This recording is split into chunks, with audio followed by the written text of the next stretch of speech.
magbasol, maghinulsol sa salata, mapulaman, hinulsulan tala.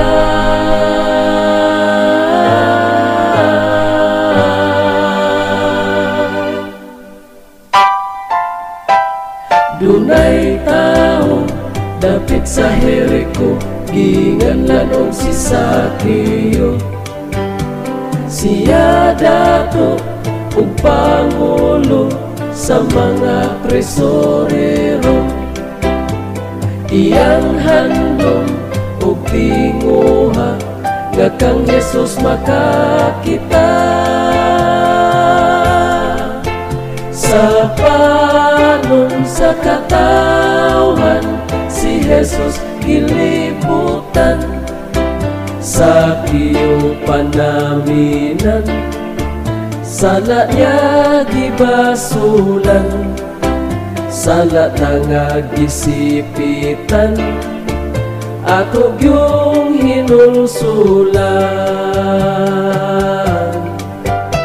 Siya midalagan ngadto sa unahan, aron Jesus siya hingkitan. Sa iyang kamubo o kagamitoy, nangita siya o kahoy. Dito sa unahan, iyang hingkaplagan ang maayong katungtungan. Si Kumuro ang pangalan, sa kahoy iyang gisaan.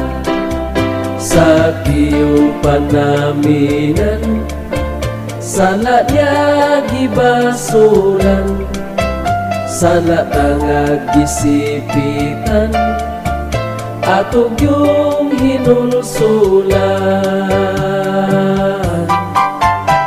Sa tumoy sa kahoy siya nahingkitan, kang Jesus siya gimandaran.